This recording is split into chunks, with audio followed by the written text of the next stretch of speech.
It's okay not to know every answer, because along the way, we will find our uniqueness. Toastmaster Putu Cita, thank you for sharing such an interesting and engaging story. From her speech, we can learn 3 different things. The first one is her eye contact. One of the ways for you to engage your audience is when you are able to look at your audience right at their eyes. It helps to build connection, and it means that we are present. The second thing that she did well was her opening. She asked questions that are inclusive for everyone. Raise your hand if you're from Bali, and raise your hand if you're not from Bali.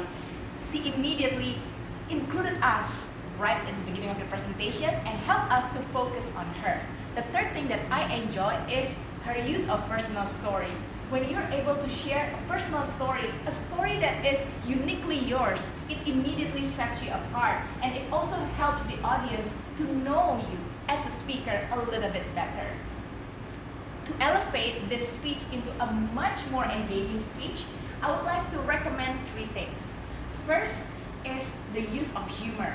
Humor is a great tool for you to connect more with your audience. It gives an emotional relief.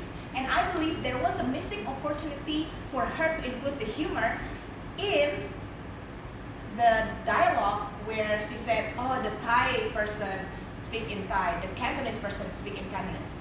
Show it.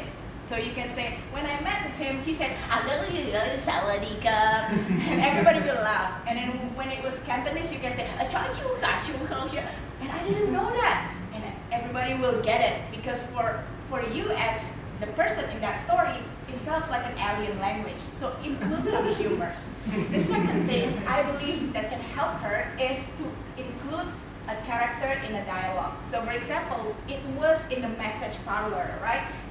There are so many different angles that it can go. It can be a much more funny and much more memorable when she shared a dialogue with the massager. For example, okay, strong, cannot speak Thai. Indonesia, okay, we have a lot. Something like that. It just helps to give a character a more distinct dialogue also, which will engage you when listening to her speech.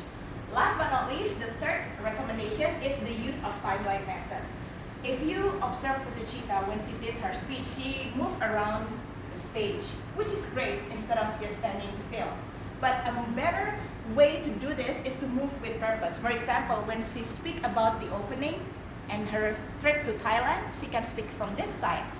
Her trip to Cantonese or Hong Kong, she can speak from this side. And at the end, she can speak from this side. It's a timeline method, and it shows a progression of a story from one point to second point and the third point. I believe if she incorporate those 3 suggestions, then her speech will be even more engaging. So to recap, 3 things that she did well: the eye contact, the personal story, and the opening. 3 things that she can improve: the humor, the dialogue, and also the movement. And I believe it will be even more engaging. Back to you.